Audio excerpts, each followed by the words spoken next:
Hello, welcome to Dragonfire Men's Alchemical Path podcast. Today's guest is Horse. Horse is an ex-SAS soldier in the Australian Army, so pretty much the elite of the elite. Uh, Officially known as SASR, dog handler, and he was a commander, sergeant. And today we're And gonna, that's my dog drinking over there right yeah, now. you can So today we're going to talk about a whole lot of related topics between mental health, ADHD, your military service, and whatever else comes up. Yeah, yep, absolutely. So, where do we start? I guess what interests me most is how you've achieved so much with having ADHD and being able to function as a high level operator in serious situations, and how that also could help men that would have similar, I won't call them disabilities, similar chemistry makeup, to really push through the highs and lows of ADHD and function at a level that can help them achieve things in their life that they want to achieve. Yeah, so it's, I guess we go back to the childhood space and I'm just start off, I'm not diagnosed, self-diagnosed, autism and a bit of dyslexia as well. I speak to all my friends and they're going, yeah, hello, of course. But I think that growing up with ADHD and a bit on the spectrum, you're that kid that's always up to something. And if people don't know what ADHD, which they didn't, They didn't back in the 70s. you're just a terrible child. You're that kid that everybody's parents say, don't play with that one. Go keep away from that one. He's no good. And I still see that going on today, to be honest. And actually, and then we put these labels on them and then we give them medication and then we put them into these boxes and it's just as bad. In fact, yeah, I don't know, it's just as bad. How we're treating these young men, these boys today, and putting them down into this box and being told they got a disability, and so being treated like a naughty child, being told you got a disability. This is how society's been dealing with it. That label that they're given, and then they start to take on that persona because everyone looks at them that way. Then they're like, okay, that's what I am. Yeah, and we've done experiments on dogs, and I say we humans would electrocute the dog, and it would fight, and then just end up just sitting there. It's called learned helplessness. If you tell a child that they're naughty enough times, they will just become naughty. Yeah. You treat something, any sentient being, in a certain manner, they will become that. Yeah. They'll take that on, and so then, yeah, I just became that naughty child. Also, not being held by mum, and she was had her own things going on. It's going to happen when you're being raised by people who have been through World War II. So you've got generational trauma there. She did her best. She did actually an amazing job. And when you've got this kid that's just always hanging off the chandeliers, it's got to be annoying. And so then that just plays out how it plays out. Yeah. Yeah, you can see their side of it. Yep. But again, it is, Yeah. And especially with boys, we've got testosterone. We want to run, we want to climb, we want to jump, we want to push the limits. And, and they don't get that. So they're like, you're a naughty boy, sit down, especially these days. Then they're given medication. Yeah, all I see is young boys being boys. It's not ADHD. And in fact, what I see in society now is this, what's the law? What's the rules, the regulation, the governance? What am I supposed to be doing here? What's the social norm? What is expected of me? What's on the news? What's the advertising? What's the road rules? Can I go here? What time do I need to be here? I got to go there. I've got to do this, got to do that. And I haven't even mentioned social media or phones yet. And so we just get these grabs from here, from here, from here, from here. TikTok, 15 second, 15 second, 15 second. Reel, photo, meme. And we have, from that, people are unable to focus for extended periods of time. And so we have these ADHD-like behaviours or symptoms. And it's a symptom of, now this is just my theory, by the way, it's, feel free to research it and call me out on it if there's any holes in it.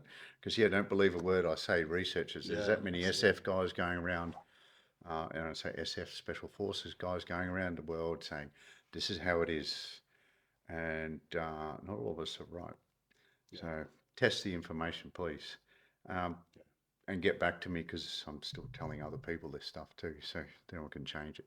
But what I understand is that it's manifesting as these ADHD-like symptoms. So stolen focus, it's called. And there's a book by 𝐸𝐸 that really encapsulates all that. And our inability to, and he's also got lost connection, so our lost ability to connect to each other as well, which is how we evolved. And then you go into the city and you walk through there. I was chatting to a guy last night. He's talking, it's like I'm a ghost. I walk through the city and nobody looks at you. Nobody recognises you there. I'm walking through, it's like a ghost. And that, from an evolutionary perspective, is brutal. It's almost like you're being ostracized, excommunicated, ostracized from the tribe, and excommunication from the tribe is a death sentence. And this is where we get into isolation. So we're living in cities, but you don't know who's above, below, or beside you in the apartment block. That's isolation in itself. Whereas you go to small country towns in the community, and I grew up in one, and you didn't lock your doors, but everyone knew your business. I'll take everyone knowing my business, because there's a certain amount of security in that. Some people do take it a little bit too far, and then it becomes a little bit gossiping. But, you go out, kids go out in town. By the time I get home, mum and dad already know what I've been up to. There's a security in that. There's a whole the whole tribe is raising the kids. And so there's a self-regulating mechanism that goes on within the tribe. You don't have to go to court. You don't have to go to jail. There's no fines and rules and regulations and governance. The tribe manages that. And I know myself, we do some pretty crazy stuff as kids. If there was camera phones and that around, I don't know if I'd have been able to join the military. And you're either going to be, a lot of guys are going to become a criminal or a military guy. And so with all of this, don't like labels, and there's a but, which means I undo everything I just said. What we're calling the woke thing, where we've got these rules, regulations, governance. Everyone will fit into this box. You will conform, you will do as you're told. While we celebrate equity and diversity, so which one do you want? Well, they want both. So they want the cake and eat it too, but you can't have that.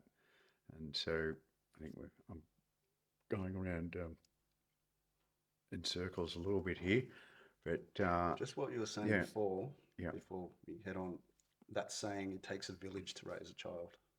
That's something that really sort of stood out in my mind while you were saying that. And it does. Because I've recently started looking at things through an evolutionary perspective, which is pretty much where we still are physically, and what we just said earlier, consciously. Yet a lot of the securities we had as tribes, communities, etc., are, just as you said, with living next to your neighbours in flats, you don't even know who they are, and that seclusion and that isolation. And so when the tribe's raising the kid, it allows the child to expand, to explore their boundaries in a safe and secure manner. And they will break an arm here. They will fall in the water, but the tribe's there as a safety net to help them not die. And so that security is very, very important for young children. Without that security, without isolation, and you've got this young child that's been sent off to daycare with a stranger, like the impact of that is outrageous. And when you're thinking about outrageous impact upon children, putting masks on people, and now you've got a child that grows up not knowing who's friend or foe, and everybody's foe with a mask on. You can't see facial You can't expressions. see that's a foe. Yeah. Bandits have masks on. Yeah. Enemy has masks on. Yeah. Bad people have masks on. And so this children growing up, and no wonder we've got this generation of shakies where they don't know what's going on, because that's what we did to them with this COVID stuff. And so this is going to be generational, and it's absolutely disgusting. And I don't see how the psychology, fraternity or academia doesn't know this. Yeah. Well, that's another. We're identifying this, and so then we just go, oh, we'll raise an NDIS and we'll throw lots of money in it. Look what we're doing. And so and then it's creating more issues, because now we've got these kids who've grown up with this trauma, and it is trauma, being told that they've got a disability as well as the trauma. This doesn't end well. It never ends well. No. And so, once again, time will tell. I could be wrong, but the impact of it, from what I understand of evolutionary psychology, is disastrous. It's not looking good. Yeah, it's not looking good. Yesterday in my men's event, there was one guy who is a teacher at this school I've forgotten the name of, in the Northern Rivers. He works with troubled children, and he was telling me that he'd only been there a short period of time, but the kids have just started to open up to him, and they are telling him things about their trauma. Girls with assaults, sexual assaults, boys that one particular guy had a stepfather that took him to rob houses so he could buy drugs. Yep. That is going to fuck people up. Yep. And then that is going to cascade onto their children and their children unless it is stopped. I guess passed on. And so as crazy as it sounds, somebody that's been a victim of a pedophile has a significantly higher chance of becoming going on a perpetrator of pedophilia, because that is in the limbic system. That is how we identify as love, what we identify as love. And so once again, I go back to my mother. She was emotionally unavailable, and so they're the partners I choose. Yeah. And for years I was doing that, and now I'm just like, maybe I just don't choose a partner for a while, because I don't understand because of that anxious, confused attachment style. So I don't know what's on or it's off. I don't know what's going on. So there's anxiety. It's not, not even a removal. It's I'm leaning in. I don't know what to do when. That anxious, confused attachment style. I don't know the difference between codependent and mutually supportive. And that's what you get from these terrible upbringings, and so it perpetuates generationally, and that is trauma right there. Yeah, I know I've had same things happen in my relationships, past however many, and that was the same thing: emotional distance, avoidant attachment, all that sort of thing. Until I actually did a lot of fucking work on myself. And again, something that we've both done is plant medicine, which I found helps tremendously. It's not a one and done. It's definitely an ongoing process, especially with trauma. There are layers to it. Well, yeah. So I've gone, and there's no secret, I've been to Mexico recently and done ibogaine back in August. And I've just come from a ayahuasca retreat as well. And that I used as a reset. So the ayahuasca is almost a one and done, but there is no magic pill. It comes pretty close, but there's a lot of shadow work that I did leading up to it, and there's still it's given me the awareness of myself to manage that. So it never ever ends. It never ends. There's always something, and especially when you're going to go and live in this society, which is unhealthy. You lay down with dogs, you wake up with fleas. So it's Nietzsche's abyss. Those that stare into the abyss, beware, it'll stare back into you. Or even those that deal with monsters, beware of becoming a monster yourself. And so this is where I believe the plant medicines come from. A ceremonial perspective, it has been used for millennia in the tribe, whereas especially if the tribe undergoes some sort of trauma as a tribe, or there's a natural disaster, there's a disease, there's a famine and a war. And so the easy way for me to capture it is as being a soldier is you've got those warriors coming back into the tribe from this traumatic experience, but the whole tribe is also cognizant of that. And there's that ceremony where you've got the plant medicines and it has that reset from that trauma, and we put that there, that's what that is, and that's all that is. And then we have that reintegration period into the tribe, and the whole tribe is part of that. Whereas now, and so this is what I'm doing with the ayahuasca. So I've just done the tour with Bravery and Betrayal, which we can talk about, the film, where I'm delivering a film and conducting a Q&A. And so I've got families of the fallen. We've got Vietnam veterans who were betrayed as well.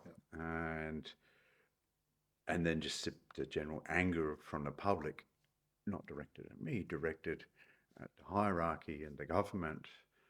So that energy there, I'm absorbing that. I've been absorbing it for a few months now, and so I've realised that I'll go and have a reset, and it's and I've gone away and achieved that, and moving on with a nice little reset, ready to get back on the boat. But so that's the benefit of the plant medicine, and it also, there is a responsibility of the tribe, and I call it tenderness for warriors. Because a warrior is the sentinel, the protector. They're always on the lookout. Okay, so where's their downtime? Well, the tribe needs to take on responsibility, and that's when they come back in and that reintegration go, hey, we've got this. You'll come in, just chill. You need to rest and recover and recoup from. And it requires trust. The warrior has to trust in the tribe. The tribe trusts in the warrior to go and do it. And so that's reciprocating in it. And then now, well, the tribe was very thankful because there was an existential threat. We'd either be slaves or dead if these warriors didn't go and do it. Now, society is unhealthy. And so we've got these guys that are coming from this warrior culture back into a very unhealthy society. Now, a warrior culture is actually shame-based. When I say that, I don't want to let my mates down. I'll let the team down. I've got to do better. Always a little further. We are the Pilgrim's Masters, said James Elroy Flecker. Always a little further. And that is the warrior culture. Then you come back into an unhealthy society, it just doesn't work. And I'm not saying that you're not going to have any issues with warriors returning from war, but you'd have a lot less if the society stepped up and proved that they were worth that.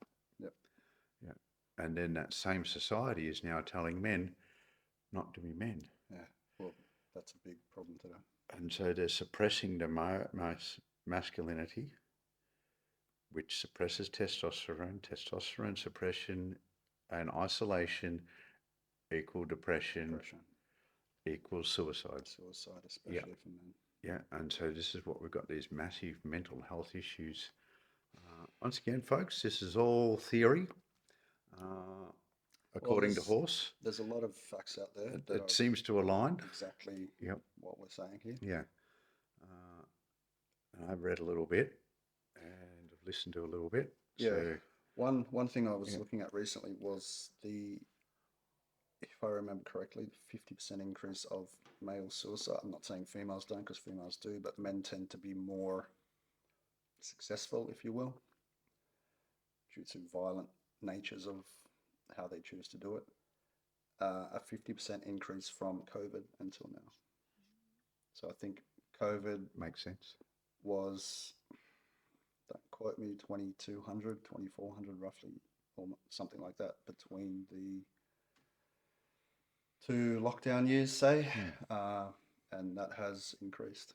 Yep, I have no doubt that will be the case. And so, once again, you've got these impositions, restrictions upon men being able to be men, getting out and achieving something. So, we need to do stuff.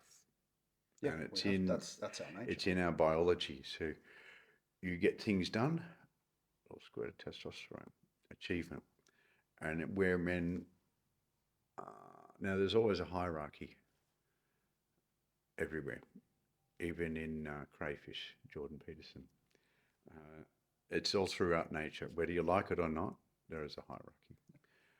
People going, oh, damn, they're over there picking on them. They're trying to raise themselves up in the hierarchy. I'm better than you, is what they're saying. Yeah. They get a little kick of dopamine because you go up higher in the hierarchy. And this is evolutionary. And so the higher you are up in the hierarchy, the better chance your progeny have got of surviving. Yeah. The better off the tribe are, because the higher you are up is through competence. And so where we've lost our way today is, I think it's all, the main goal now is sex, money, power. Yeah. I'm going to do this career because it's sex, money, power. Whereas where we evolved, it's you were the warrior, the hunter, Farmer, the artisan, farmer, father, the grandfather. the artisan, so you make stuff. Who makes the best swords? This guy. Oh, well, without the artisan, the soldier can't go. Well, he will, but it's not going to be as good. It's better to have Good quality stuff, and that artisan also makes things that enhance the technology for the tribe, I guess. You've got your teacher, your healer. Each of these domains are how you've got the wizard, the shaman, which is very, very important, connected to the healer, really. And so all of these are held in equal regard. Yeah. So where's the hierarchy? The hierarchy is you make the best swords as the artisan. You're a great healer. You're a great teacher. You're a great stay-at-home mum. You're a great mother. And that's very, very important. I think this is another thing where society's lost its way. It looks down upon the mother. But all of these are held in equal regard. The soldier, the warrior, held in equal regard. You rise, there's a pecking order within each domain. And through competence, you rise up in the hierarchy. Now, you raise up in the hierarchy, you have a little bit more say what's going on. That's power. When you're raised up in the hierarchy, you have better choice of mate. Yeah. There's your sex. And of course, when you rise up in the hierarchy, you do have a little bit more riches.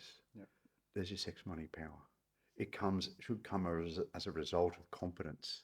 And it's kind of like also service to others, because within that you've got your status, your sex, money, power, but you are part of the wider community and helping community, not just a selfish act of I want this because I want to be. That's right. There is a little bit of ego with stepping up and doing that. But I think there's nothing wrong with that, as long as you don't become then. As long as you don't start fucking people over. Yeah, and that's where the warrior sits in a protective space of the tribe, but it has to be for the tribe, not for me. Power corrupts, and so that's always something to be very, very wary of. And so once again, within each domain, the better you are at that job, the better off the village is, the tribe is as a whole. Yeah. So the more I put in, the more I actually get out, the more everybody gets out. And this is why we are social creatures. And so then you're doing stuff on your own or living in your apartment on your own. It's debilitating. You know, and so this is where religion can be good. Like anything in its highest form is brilliant. There's obviously a sliding scale there, but where I see religion is important, like as with the tribe, it's a belief in something greater than me. Yeah. And once we lose that, once God dies, it's according to Nietzsche. Yeah, what have we got? Me. It's all about me, and then it's just, that becomes unhealthy, and that's what I see in society. You have a look on people's profiles, and it's just selfie, selfie, selfie, selfie. Oh, what are you providing to the world? You're a succubus. I see profiles like that. Well, I'm married now, but when I was single and I would see profiles like that, I would just be like, no. Yeah. Okay. Yeah. Oh no. Maybe for a second. Yeah. Yeah. That's something that I was just thinking as you were talking about the warrior coming back from battle was, and particularly with shamans, that they would take them back into, because there is an element of trauma that soldiers do go through. You've obviously seen things that many other people don't see, would have, obviously varying effects on different personality types. Some people are not so squirmish, some people get deeply affected by it. Yeah. I guess talking into your own experiences with being in combat zones, how did you deal, or how did that affect you in your day-to-day life? Also, given in that you had trauma from childhood. Yes, I think the trauma from childhood led me to special forces. I think without childhood trauma, we wouldn't have special forces. Yeah. And a lot of the guys are there to turn that around and to do better and be the protector. Yeah. Having lived that, and I think it puts them in a great spot to do that. And then you find a brotherhood in there of like-minded people that have got your back. Because once again, as a child, that trauma, your trust has been betrayed. And this is something that I like to do. I write trust on there. And then this is what happens. And it's never, ever, ever going to be the same again, is it? You can smooth that out. Once the trust is gone, it's never the same. And so that's the trauma that kids are dealing with. Then you go into this space, this domain where you've got some like-minded people who've been betrayed, and they've all got your back. It's a beautiful thing. It is beautiful. And so, yeah, that's how we end up there. We're dealing with the trauma within the teams. This is something I've been questioning myself on, because I haven't had anything come up in any of the plant medicine journeys, ibogaine or ayahuasca. None of that service came up. Yep. None of that times within that brotherhood comes up. Yep. There has been some traumatic, what one could consider traumatic experiences, or high risk times where you are scared. Everybody gets scared. It's what you do when you're scared, I think, is the important bit. And so it was sort of articulated to me recently by a female friend, actually. She goes, were you prepared beforehand as best you could? Then you performed optimally on the day. There is nothing to reconcile. Maybe that's it. I can't think of anything else. And so when you don't prepare well, or you're in the wrong job, which I think is a lot of DEI stuff, so diversity, equity, inclusivity, where you're putting somebody into a job not because of their skill set because how they identify or what they look like. Now that's terrible. You're putting them into harm's way. And so if we're talking, like, we don't do it with nurses and engineers. Thank you, academia. Like, oh, we got so many female nurses. We got so many male engineers. Where's the balancing out in that, academia? Oh, that's inside your domain. We don't touch it. Maybe. But then you're happy to do it with police and military, where the consequences are absolutely disastrous, where you've got somebody that should not be in that job that is now, if they're there to protect, like for police, they'll be a liability. So, for example, a police officer, they're there to protect the public. Well, they're not really doing that. No. They're there as a number two for their partner. They're not there for that. They're probably not potentially physically have the capacity. And I'm not just talking about women. There's certain men that shouldn't be in these jobs as well. Yep. They're suited to other domains, so they might be a better artisan, yep, or a healer, yep, or the engineer, which is the artisan really. And so we should be going into these spaces that where we belong, not where we don't belong, because then with that lack of physical capacity for these domains, you're going to get injuries into mental and physical injuries, which equals PTSD, because you are not supposed to be there. Yeah. And that was the other thing, where a lot of us in special forces, we pass through a rite of passage. There's a selection course. There's 18 months worth of courses before we get into qualified and actually get into the squadron. Wow. And so you've gone through that test, you've gone through that rite of passage, and so pretty much you belong there. Yep. Yeah. You've served your time. And this is where we have less PTSD within special forces than elsewhere. Yeah. Because there is a selection process, and I think the selection process is very important. So when you're talking to corporate people, oh, how about you do this with your teams? Oh, I can't trust them. Oh, they won't do this. I go, well, you've got a recruiting problem. Mm. I've got to micromanage these people. I've got to do this. Well, you've recruited poorly. Is where it comes down to. You've got the wrong people. Yeah.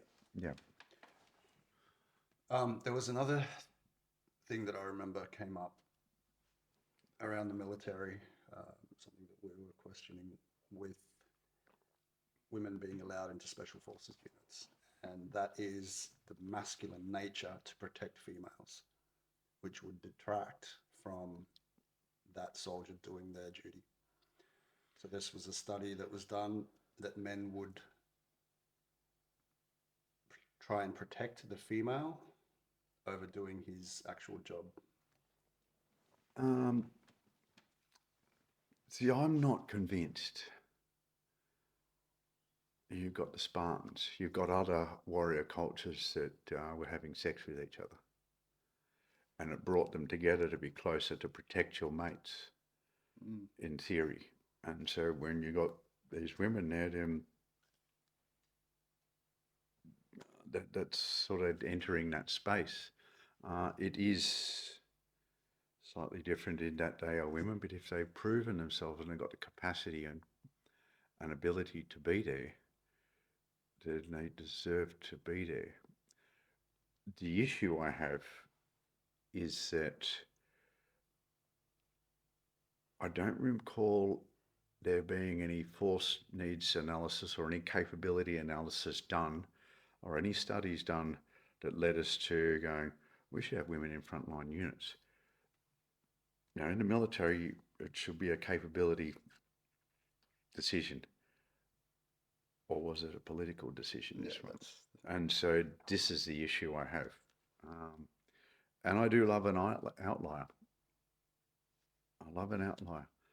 Somebody that's not supposed to be in a domain, but has the capacity, the competence is very important, to be there and deserves to be there. Yeah. And has proven themselves to be there. And so, once again, The standard should be the standard, and if you make the grade, Yeah. have at it. As long as you make the grade. As long as you make the grade, and we don't want to lower standards. I know this happens with police. I know the UK dog squad a number of years ago did away with the lift and carry of the dog because certain females are going, oh, we can't do that. Go, well, you can't do that. You can't do the job. Oh, well, we'll get rid of that. And so this then makes it even, this DEI or this equity and diversity stuff, So does that? really is starting to apply discrimination to solve discrimination. And then it actually makes it even more difficult on those Yeah, it does, females, doesn't it? trans, black, white, whatever minority or however you want to identify. It makes it harder for the actual ones that are competent and capable to be there. Yeah.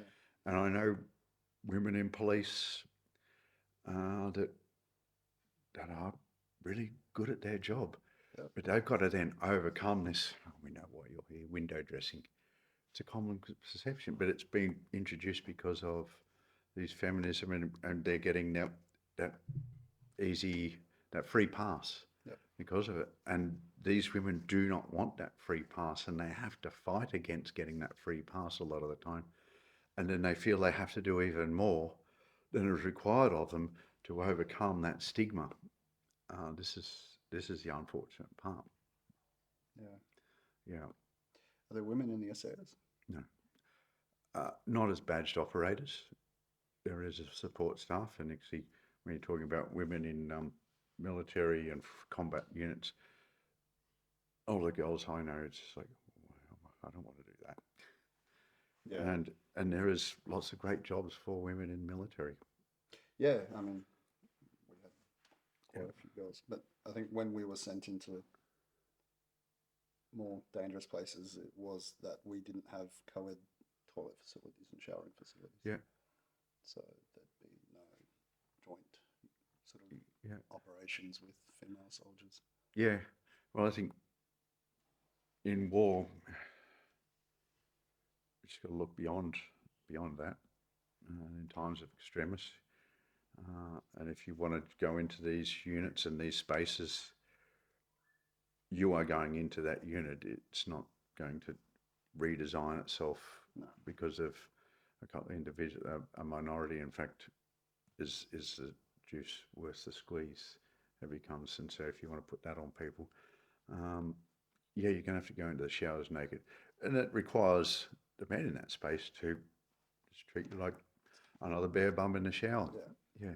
Also, probably a little more respect as well, because it is easy to objectify, especially when you're in. And that's once again the primal. The space of the warrior is to rise above that, because you can walk around the tribe and you could not take that one, take that one, because you have that capacity. It's the trick is not to use it. And Jordan Peterson talks about this: is that have the capacity to be a monster, have that under control, restraint, have that restraint. The meek shall inherit the earth. Is not the meek will inherit.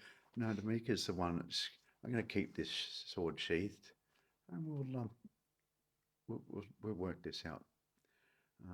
Because while I feel blessed that I got the opportunity to go to war, having been to war, I'm against it. And some of my proudest times are when I've been able to de-escalate situations, especially recently in South Sudan, where all the little shaky people around, quick, get the guns, the Murali are here, the warring tribe, quick, everyone on the wire, stand to, and I said, stop, and put the gun down, I'm going to go out there with one of the locals, and we're going to go and chat. I didn't feel good because they're all sitting there with Murali. Intention. Well, I just told everyone, go back to your donga, disappear. I'm going out there to do this, and we'll be back. So, hang on, this was the poachers? Or? Yeah. Well, they're not poachers. They're one of the warring tribes. They're a nomadic tribe. Okay. But, it's dog eat dog, and so they would shoot each other before they get shot. But no one's ever put a gun down and gone out and said, let's talk. Let's talk. I know who you are. You know who we are. We're here. There's water. Come through. Shade. Bring your cattle through. Let's work together. Appreciate that there's no fighting on this land because nobody wins. Yeah. And that goes for you, and it goes for everybody else as far as I'm concerned. And so bringing that different paradigm, and that's one of my proudest moments. I'm glad to hear that. Yeah. I don't like war either. I mean, I haven't seen what you've seen, but I've seen parts of it. I don't think it's the way that we should be conducting ourselves as human beings. I think there's the potential for getting along, Yep. working together. There's obviously a lot of trauma that is affecting people's actions and reactions, etc.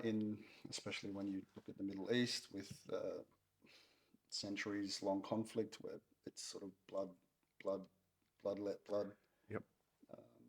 So I think to actually put the weapons down and have a talk is absolutely the way we need to start looking at things. Pretty good start. Yeah.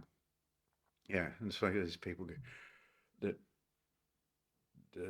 in society that go, oh yeah, they died, haha.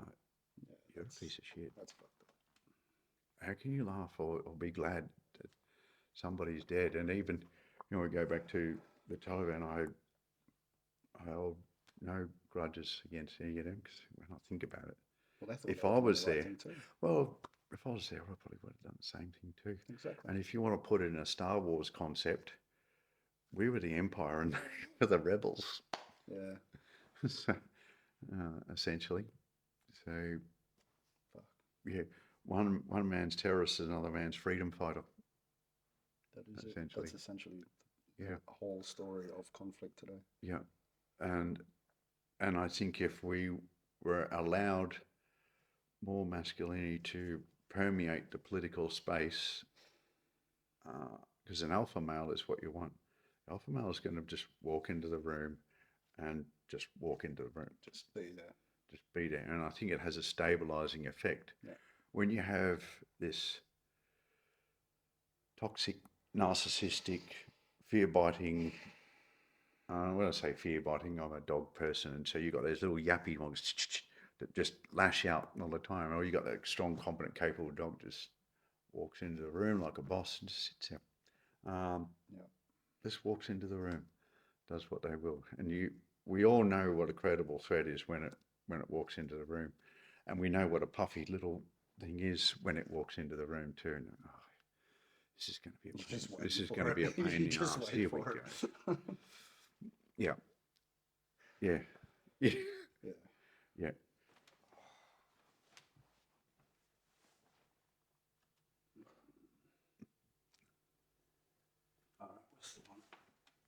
Still on. Yep. Yeah.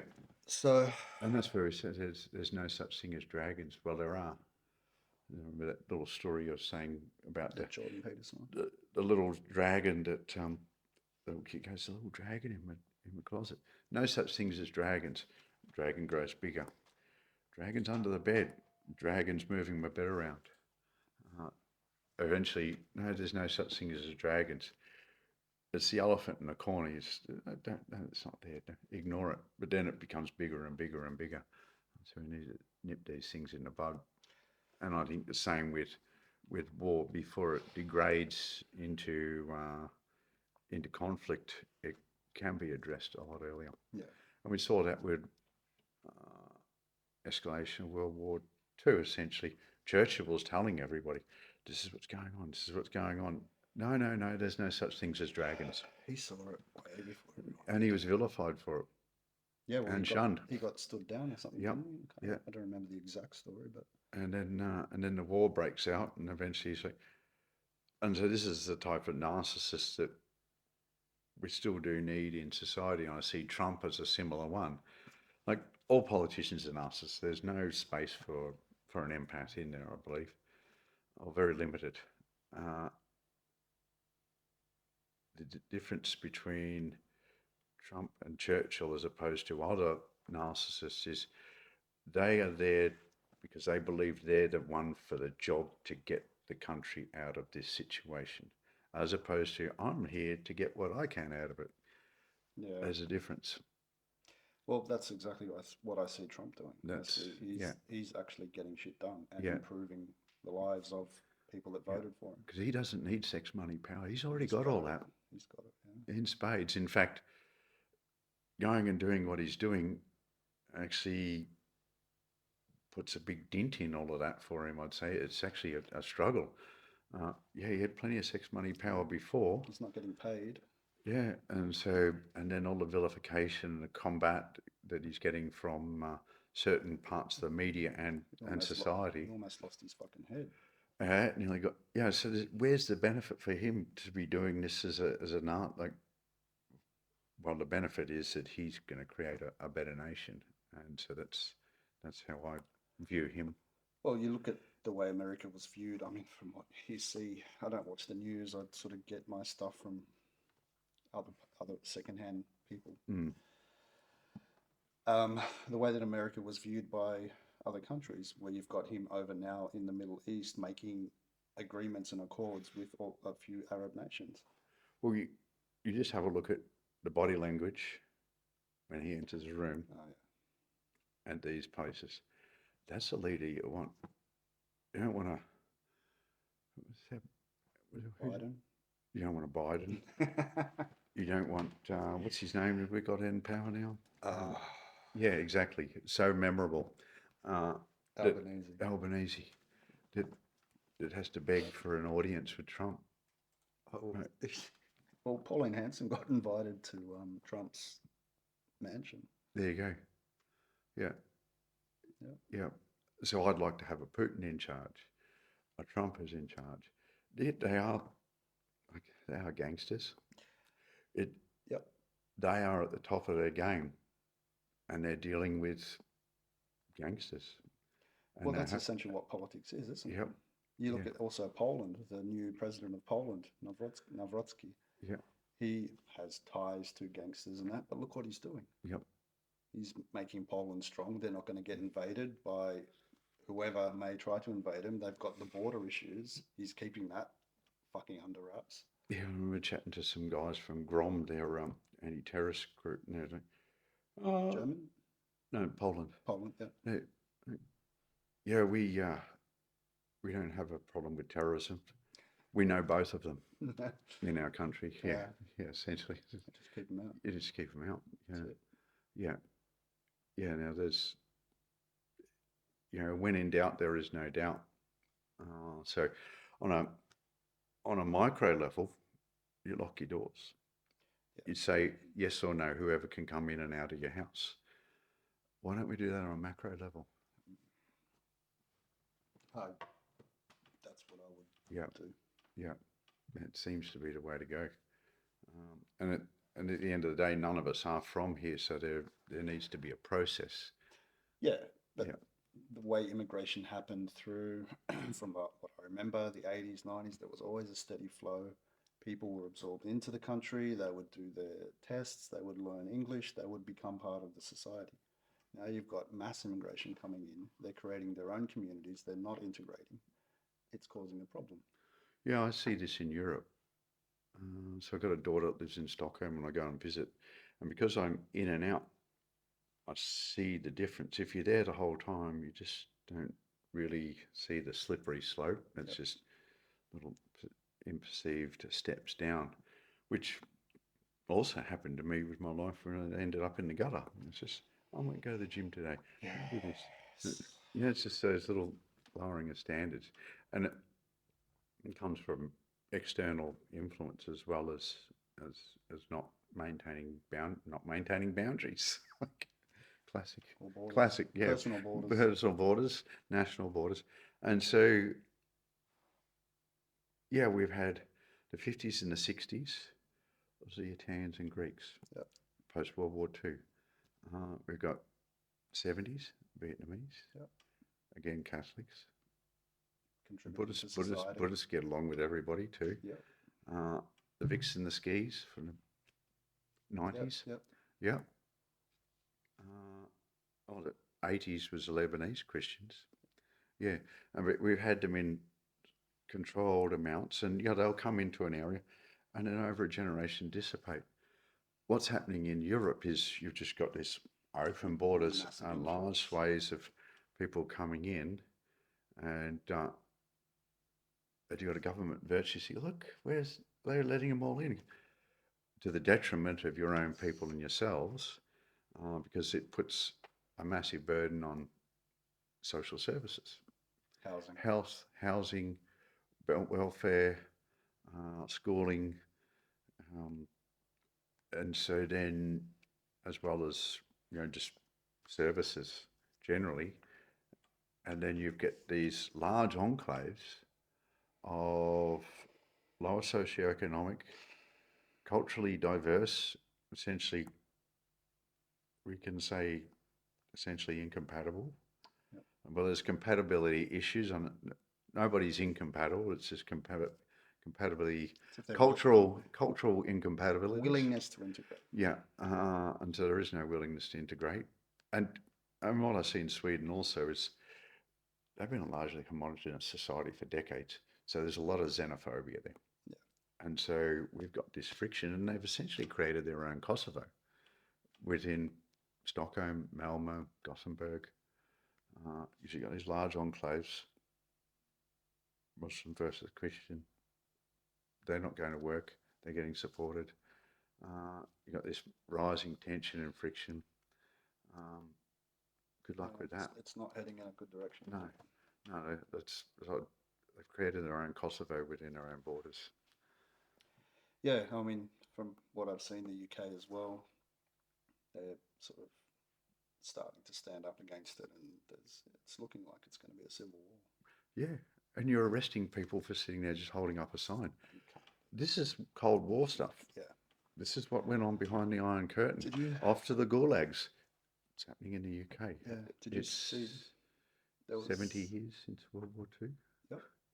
There was a KGB defector that he basically sat and spelt out the whole entire plan of what the communist ideology wanted to do to America, say. It was America at the time. Infiltrate society, educational facilities, start making people feel divided. Basically everything that's going on, people are confused. You've got left, right, division, this, that, COVID also completely widened that gap. To create the breakdown of society, then you invade. Yep. Well, you don't even need to invade. No, well, once society's collapsed to that point, it's you just walking. Yeah, I don't. Well, the thing is, you don't need to invade because that's now a basket case, and I don't really want that, because invading comes at a long-term cost, which we found out in Afghanistan that we weren't really prepared to pay, and so pulled out. Yeah. I'll say there was a lot of industrial military complex. Yeah, there's that whole side of things. Follow the money. And so when we talk about that space, you're looking at Ukraine is the obvious one in recent times, where everybody said Russia's invaded, they're going to take over Ukraine. Well, no, they're not. They don't know the Crimea story then. They don't. Well, the war started in 2014 when those republics, Donetsk and Luhansk People's Republic and Crimea, all had referendums to leave Ukraine because of the corruption. They were not getting any money. And the further east you go in those countries, and I was there in 2022, seeing it firsthand, the further east you go, the poorer and poorer it gets. And they were out of touch with the government. The government weren't giving them anything. And I said, well, we know it's not perfect in Russia, but it's better than this. And so they had referendums, and that's when Ukraine said, no, we're not letting you go. Yeah. And that's when the war started. So they wanted to go back to Russia, which is pro-Russia, and they want to separate from Ukraine. And so now we put the label on them, pro-Russian separatists. It doesn't sound good. But that's essentially what they are. Crimea got annexed straight away. You know, I was working in hospitals that had been functioning in that role since 2014.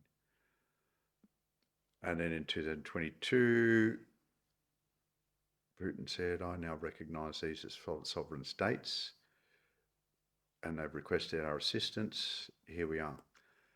Because the other part of that is the eastward spread of NATO, putting more and more pressure on Putin. Zelensky's in bed with the Biden-Clinton fraternity, getting paid off, so more corruption. Has said that he will not negotiate. Okay, so if one side's not going to negotiate, it just requires total obliteration of the other, of one side or the other. Yeah. And then we're funding that side as well. We're funding the side that has said they will not negotiate. So where's the end? Yeah, it doesn't look like there's one. And who does it benefit? Industrial military complex. And so the way we pulled out of Afghanistan, left all the hardware there. Nobody got sacked, by the way. Was there No general got sacked. Inquiry? Was there anything? No. So There would have been an inquiry. Yeah, they signed it off. And just a tick in the box, I dare say. Not even worth reading. Because if nobody's getting sacked over that, that's essentially a military failure. Well, didn't they There's leave a certain level of corruption. Black Hawks and Hummers? And Yeah. So that amount of hardware that you leave there, has to be why? replaced. It's got to be replaced. Yep. Who's making money? Who warned us of the industrial military complex in the first place? Eisenhower at his abdication speech to Kennedy. Really? Now you remember, the hardware that they pushed off the side of the aircraft carriers After the Vietnamese War? World War II as well. Oh, yeah. Yeah, post-war, all that stuff they pushed off. Yeah. Made some great dive sites. Said, oh, no, it's cheaper to push it. I don't believe it is cheaper to push that over the side and replace it when you get back. But to replace it when you get back, industrial military complex. So I think this is where Eisenhower saw it firsthand and then warned us of it in his abdication speech. And then we see it again in Afghanistan. And we see it again in who's making money out of Ukraine. Yeah.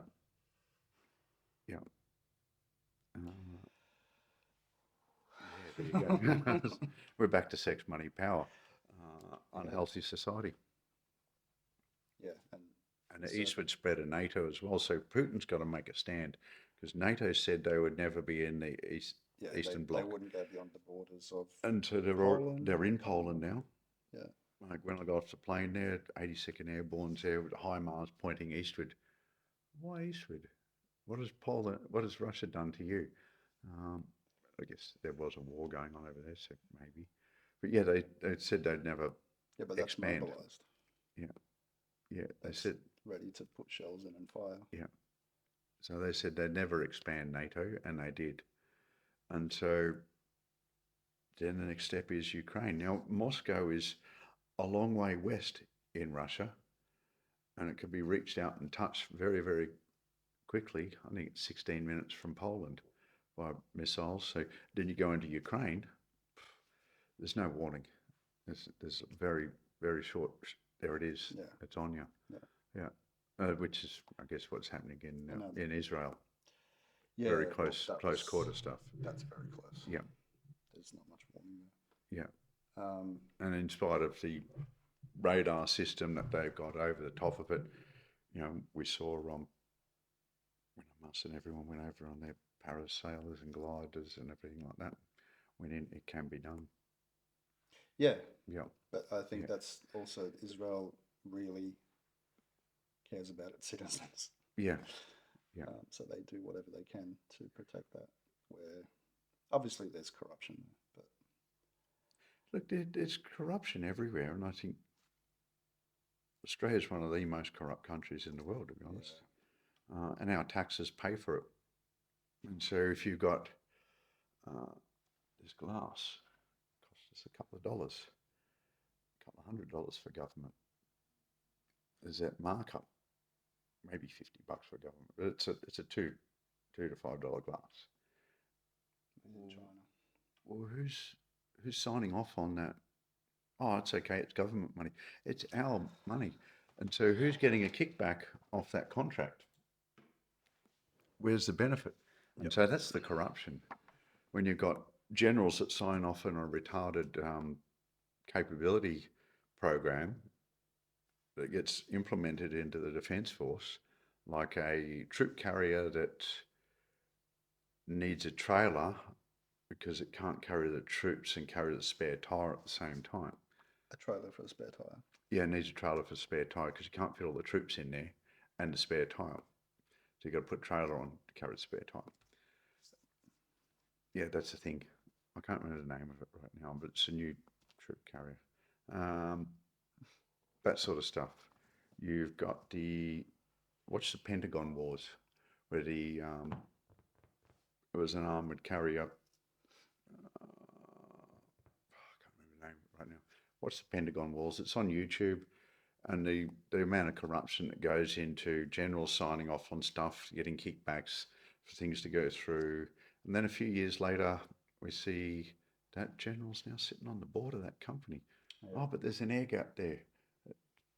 Not really. You know what my view is on politicians and people like that, public servants, yeah, that their lives should be public, including their bank accounts. Yeah. Yeah. Wasn't it that before you had your career and you go, oh, I've done all right, I'm going to give back to the country, I'm going to become a politician? Yeah, and then you've got career politicians. And then you've got career politicians. So if it's your career, you will do whatever you can to keep that career going. Yep. And so you're not now. You're no longer focused on the country. Yeah. Yeah. You're advancing your own game, basically. Yeah. So you're no longer a public servant. No. You're a personal servant. Yep. And in fact, you're serving big business because you're now beholden to them. Like Dan Andrews. There you go. Did I say that? That's what I did hear that. Yeah, I mean, who's he in bed with? Who isn't he? I don't know. But yeah, and then you've got the Southeast Asia or African version of corruption where it's going to cost this much to do business. Okay. I call that honest and affordable corruption. Now, what's the difference where I get pulled over by a Thai or an African copper, and I just got a couple of $1,000 in the passport? There you go. Yep, all right, it's good. Moving along, or a $1,200, $1,100 seatbelt fine, and X number of points. That's what it is in Queensland. A $1,200 mobile phone fine. Yeah, I'll pay that cop of a couple of $1,000 every day. Yeah. That's easier. Yeah. So what's the difference? And it actually has no impact upon the road toll. It doesn't. All it is it's a decision. How much is it going to cost me to go too fast today? It's not about I should slow down here because of the road conditions, or I can actually go faster here because I can see for 20 kilometres down the road it's flat and there's no other traffic out here in the middle of the Nullarbor. Mm. Yeah, there were studies done. And so there's road conditions, that Hume Highway. There were studies done that even in urban environments, so depending on how sort of how many parked cars and driveways, etc. you have, but you could basically do 80 k's as long as you're paying attention and driving properly, and you wouldn't have a problem because you react in time. Where today it's just mobile phones and children in the back seat and this and that. So speed limits are good, but yeah, there's a place where you can basically drive to your capability. I'll see roads where there's lots of parked cars, and I'll slow down below the speed limit because I can't see if anyone's going to pop out from behind those. Little kids going to run out or something, or anyone. But on the wide open roads, as you said, the Nullarbor, like, why would you need to go 100? You could go 140 or 160 if your car can handle that. Yeah, that's it. Yeah, and you got the Hume Highway, you got the M1, 2 lanes all the way. Yeah, it's actually easier to go faster and get there fresher. Yeah. To be honest, yeah. Well, I enjoyed driving in Europe. I've done the autobahns. I haven't been on the autobahn, but in Poland we were, driving, checking Poland, just to see family, etc. And you can sit on 150. Yep. With no sweat. That's what I found in the States. As long as you're going similar speed to the rest of the traffic, you get 15, 20 miles over the limit. As long as you're not being an Yeah, idiot, don't be a dickhead. Yeah. no problem. And I've gone past some highway patrol at 15 miles over the limit, and that's 15 miles, not 15 kilometres. Yeah, it's And it's 30 odd Ks. yeah, no problem at all. Yep. Yeah. Whereas I'm about to have my licence cancelled here in Australia since doing the tour of bravery and betrayal. Got a couple of speeding fines. Not related. Hey, Not related. what Not related to? to doing bravery and betrayal. Well, it's related in that we were driving To and from the To- premieres or whatever. doing the tour of screening here, screening Gotcha, there, yeah. screening there. Yep. Yeah, Townsville to Melbourne. So That's a long Yeah. drive. yeah, you're just driving to the road conditions and speeding fine. Oh, the camera got me. Yeah, stuff like that.